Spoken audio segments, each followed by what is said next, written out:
स्वागत है दोस्तों हमारे चैनल में जिसका नाम है फाइनल डिकोड। आज मैं आप लोगों के सामने फिर से जायनिस्ट रिजीम को एक्सपोज करने जा रहा हूँ, उसके बारे में और भी कुछ बताने जा रहा हूँ। जायनिस्ट रिजीम बोलिए या टेररिस्ट रिजीम बोलिए, बात एक ही है, लेकिन मैं आपको एक बात ऐड कर दूँ। जायनिस्ट रिजीम है जो बेगुनाह लोगों का कत्लेआम कर रहा है। इसके लिए टेररिस्ट वर्ड भी बोलना बहुत मेरे लिए समझ में आता है कि नया वर्ड इनोवेट करना पड़ेगा कि टेररिस्ट वर्ड बोलना भी सही नहीं है। टेररिस्ट लोग का बेइज्जती है कि जो बर्बरता जो जायनिस्ट रिजीम पैलेस्टाइन के बेगुनाह मासूम लोगों को साथ कर रहा है, वैसा इतिहास में आप इतिहास उठा के देख लीजिए। जब से ह्यूमन सिविलाइजेशन का हिस्ट्री जब से लिखा गया, जब से रिटन हिस्ट्री हमारे पास रिकॉर्डेड हिस्ट्री है, रिकॉर्डेड हिस्ट्री में कभी भी ऐसा जेनोसाइड, ऐसा नरसंहार, ऐसा बर्बरता कहीं भी रिकॉर्ड नहीं किया गया है। पहला बार ऐसा है जो दुनिया एक नरसंहार को देख रही है और एक तबका इस नरसंहार को सेलिब्रेट कर रहा है। तो सोच सकते हैं इंसान का मानसिकता क्या है। यही लोग इंसानियत का बात बोलते हैं। जो एक मासूम बच्ची हिंद रजब जिसका नाम है, ऐसा बहुत हजारों मासूम बच्ची और बच्चे मारे गए पैलेस्टाइन में। हिंद रजब तो बस एक एग्जाम्पल है कि उसका एक डॉक्यूमेंट्री भी वीडियो आया हुआ है। एक छोटी सी बच्ची जो अपने माँ बाप का साथ सेफ प्लेस में जा रही थी, उसे इस्राएली लोगों ने 600 गोली से, एक छोटी सी बच्ची को, 6 साल का बच्ची को 635 गोली शायद से भून दिया। सोच सकते हैं, उसका लाइफ रिकॉर्ड सबके सामने है। ऐसा नहीं कि कोई झूठ है या कोई बनावटी कहानी है। इसराइल का बर्बरता का बारे में मैं बता रहा हूँ, इतिहास में कभी भी रिकॉर्ड नहीं किया गया। ऐसा बर्बरता कभी भी नहीं हुआ, ना कभी हो सकता फ्यूचर में हो, क्योंकि जब तक ऐसा रिजीम रहेगा तब तक तो हो ही सकता है, लेकिन इससे पहले कभी भी ऐसा रिकॉर्डेड हिस्ट्री में बहुत कम मिलता है। इतना लोग बर्बरता है कि स्कूल, कॉलेज, हॉस्पिटल को तो छोड़ ही दीजिए। इन लोग क्या करते, एक फैमिली को इकट्ठा करते एक रूम पे, हॉल रूम पे, फिर एक प्रेग्नेंट औरत को उसी फैमिली में से लाते, जो एक प्रेग्नेंट औरत होती है जो कुछ दिन बाद एक बच्चों को जन्म देगी, उसका हस्बैंड के सामने, उसके फैमिली मेंबर के सामने, उसका छोटा बच्चा का सामने उस औरत का ये लोग रेप करते हैं। रेप करने के बाद फिर वो औरत को गोली मार देते हैं, और ऐसा जगह गोली मारते कि वो औरत मरे नहीं, तड़पे और बच्चा पैदा होने के बाद मर जाए। तो ऐसा बहुत सारा केस हुआ है जहाँ पर ऐसा किया, पाँव में गोली मार दिया, हाथ में गोली मार दिया, या पेट का साइड में गोली मार दे, जहाँ संग आपका जान नहीं जाएगा, लेकिन इन्फेक्शन का थ्रू, क्योंकि वहां पर उतना मेडिकल फैसिलिटी अब बचा नहीं, क्योंकि सब हॉस्पिटल में बम्बार्डमेंट हो चुका है। तो वो इन्फेक्शन तो एक बार में जान नहीं लेता है, वो थोड़ा थोड़ा कर वो पूरा बॉडी में इन्फेक्शन फैलता है। तब वो बच्चा पैदा होने का टाइम हो जाता है। बच्चा डिलीवरी देने के बाद हफ्ता 2 हफ्ता के अंदर वो माँ मर जाती है। तो ऐसा ही हजारों केस है, लाखों केस है, जिसका बारे में कोई ऐसा इतिहास में बोल रहा हूँ कभी भी ऐसा नहीं हुआ है। तो आज किस तरीका से बच्चा लोग का संग स्टारवेशन हो रहा, 1-2 स्टोरी बताऊंगा। एक डॉक्टर है पैलेस्टाइन में, जो है वो अपना इंटरव्यू दिए अल जजीरा को और बताया कि किस तरीके से वहाँ पर नरसंहार हो रहा, और इन्फेंट जो नवजात शिशु है, जो महीना 2 महीना, हफ्ता 2 हफ्ता का जो बच्चा है,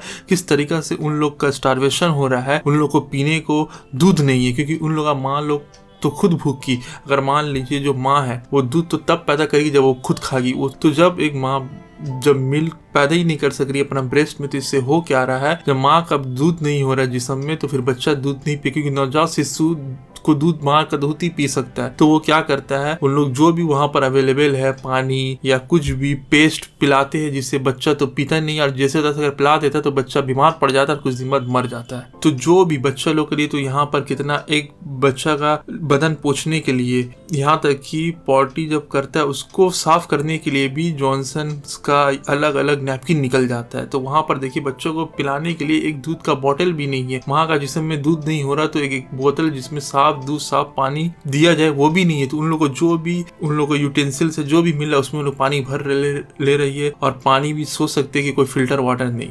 तो डॉक्टर खलील डागरान वो बताए है कि ये जो ब्लॉकेट का वजह से जो स्टारवेशन हो रहा है, ये इमेजिनेबल है। और स्लीप ब्लॉकेट नहीं, जो लोग खाना लेने जा रहे हैं उन लोग को भी गोली मार दिया जा रहा है, बर्बाद कर दिया जा रहा है।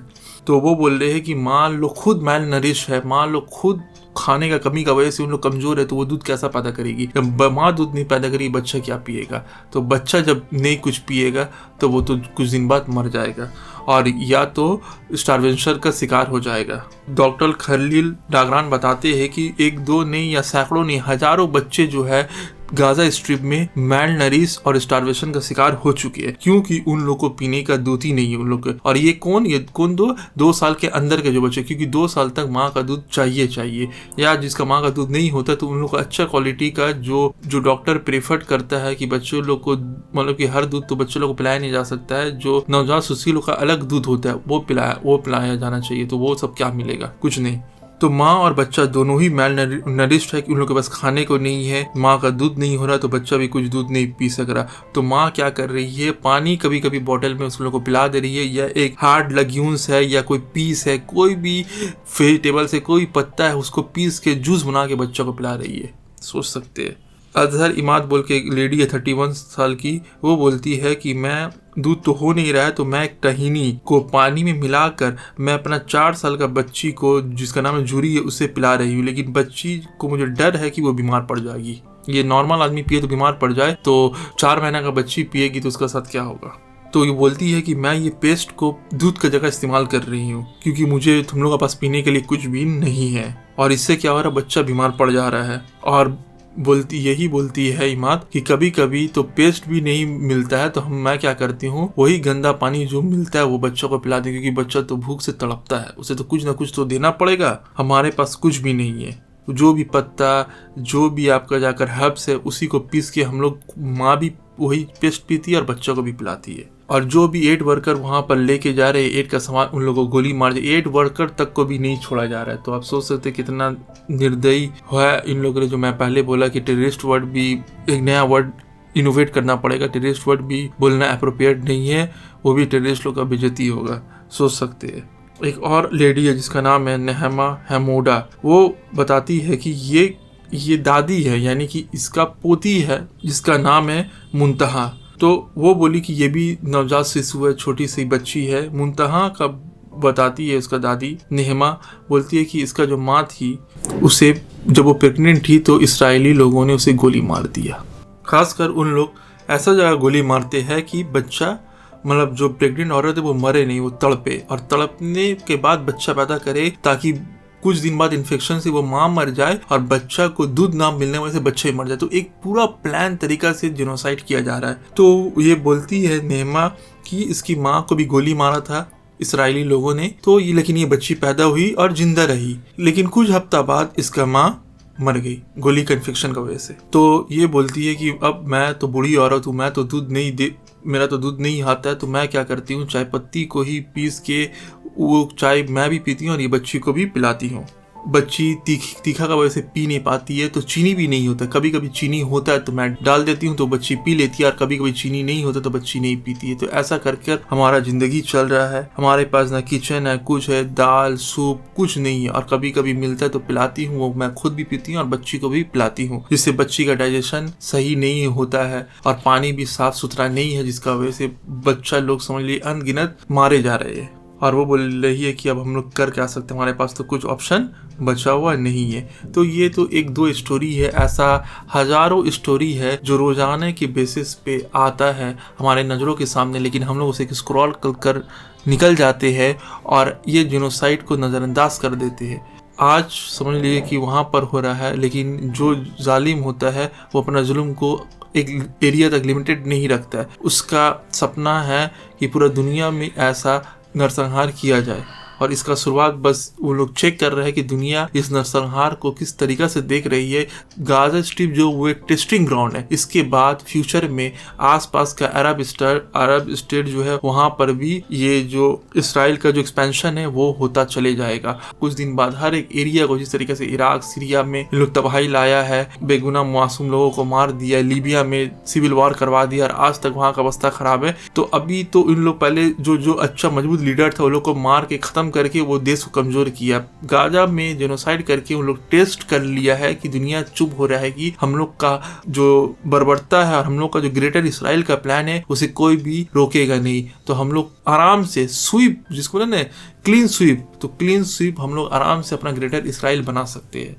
असल मंसूबा ग्रेटर इसराइल बनाने का है और ये टेस्टिंग ग्राउंड है। देख रहा है कि इंसानियत कितना गिर सकता है और बुराई का नतीजा तो बुराई होता है। भले आज उन लोगों के पास पावर है, दुनिया सपोर्ट करे, लेकिन एक न एक दिन जालिम का अंत होता है। और फिर तब जब ये हादसा जब उन लोगों का साथ होता है, तब फिर वक्त वही टाइम में देखा जाएगा कि आज आप किसके साथ खड़ा है, कल जब उन लोगों का साथ होगा तब फिर नहीं बोलने का चाहिए कि क्यों इन लोगों का साथ ऐसा हुआ। क्योंकि अगर आज आप किसी के मासूम बच्चे को, औरतें बच्चों को मार रहे, आप एक्सपेक्ट नहीं कर सकते कि आपका आने वाला जनरेशन का साथ अच्छा व्यवहार किया जाए।